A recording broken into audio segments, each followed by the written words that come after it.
Please don't forget subscribe to the channel and hit the bell to get notified of new daily videos. I'd always craved quiet. After 5 years in the city, the constant hum of traffic, the endless chatter, it had started to feel like a cage. So when the position for a research naturalist at Emberwood Preserve popped up, I jumped at it. Deep in a secluded valley in the Appalachians, it promised ancient forests, untouched wilderness, and mercifully, no cell service. The drive-in was long, winding, and beautiful. Verdant canopies gave way to misty clearings, and the air grew thick with the scent of pine and damp earth. When I finally arrived, the main lodge, a sturdy log cabin, looked exactly like the refuge I'd envisioned. My supervisor, Esteban Sarmiento, was waiting for me. He was a stocky man, weathered like old oak, with a kindly but intense gaze. "Kylie, welcome to Emberwood," he said, his voice a low rumble. "Glad you made it before the evening mist truly settles. She's a shy one, Emberwood, but she'll speak to you in time."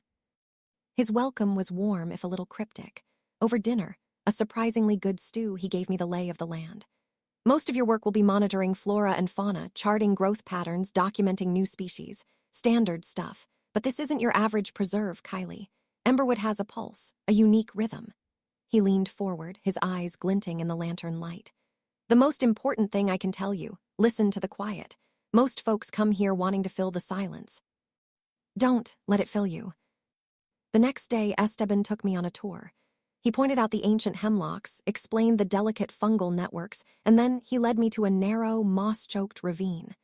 "This is where new staff begin," he explained, gesturing to the thick, sweet-smelling mist clinging to the rocks.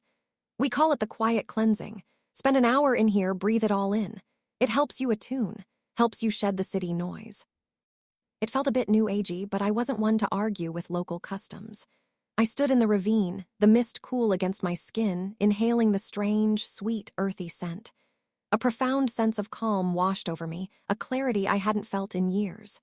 When I emerged, Esteban was waiting, a faint, knowing smile on his face. "See, Emberwood welcomes you." For the first week, everything was amazing. My senses felt sharper, colors more vibrant, the sounds of the forest incredibly rich. I felt a deep, almost spiritual connection to the preserve. I was charting a new, unknown lichen species near the river when I first noticed it. A small patch of moss on a fallen log seemed to shift subtly, not with the wind, but with an internal pulse. I blinked, attributing it to fatigue. Then came the bird calls. They weren't quite right. Sometimes a robin's song would morph into a human-like whistle, almost a whisper, before snapping back. I'd mention it to Esteban, who would just nod slowly. "Emberwood has its own ways of communicating. She learns." Esteban himself started to change. His eyes, once intense, often seemed vacant, distant. He'd pause mid-sentence, staring into the middle distance, sometimes for a full minute before continuing as if nothing had happened. Once I saw him talking to a patch of ferns, his voice soft, coaxing.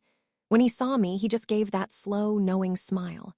"Just offering a greeting, common courtesy here." I tried to call my friend Rebecca, just to talk, but the satellite phone signal was spotty at best, and every time I managed to get a connection, it would cut out with a strange, rustling static that sounded unnervingly organic. I felt a growing sense of unease, a gnawing dread that whispered, "Something is wrong here." Esteban had mentioned a small, isolated, solitary research cabin deeper in the woods, a place for focus, for deep thought. "It's shielded, Kylie, a true sanctuary when Emberwood gets chatty." I decided to head there, hopping for a clearer signal, a moment of objective thought. The path was overgrown, the air even thicker with that sweet, cloying scent.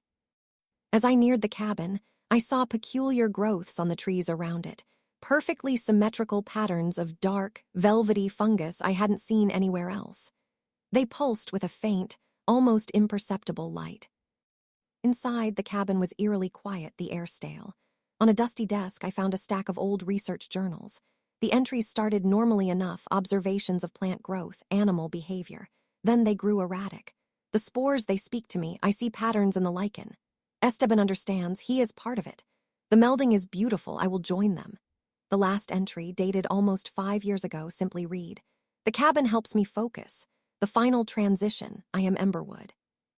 I dropped the journal, my blood turning to ice. The quiet cleansing, the attunement. It wasn't about shedding the city, it was about opening myself to something, letting it seep in. The solitary research cabin wasn't a sanctuary, it was where the process was completed, where those who didn't fully meld out in the open came to finish. And Esteban, with his vacant eyes and soft greetings to the ferns, he wasn't my supervisor anymore. He was Emberwood. I looked out the window. The velvety fungus on the trees outside seemed to glow brighter, those perfectly symmetrical patterns now twisting into something that looked vaguely like eyes, watching me. The forest was no longer a place of quiet refuge. It was an intelligence, an entity, and it had been slowly, subtly, taking root in my mind since the moment I stepped into that ravine. I was not a naturalist studying Emberwood. I was Emberwood's next specimen. My fresh start had been a trap, and I had walked right into it. I feel its roots in my mind now. I don't know how long I have. If you enjoyed this video, please hit the thumbs up button to like it. And please do subscribe to support the channel.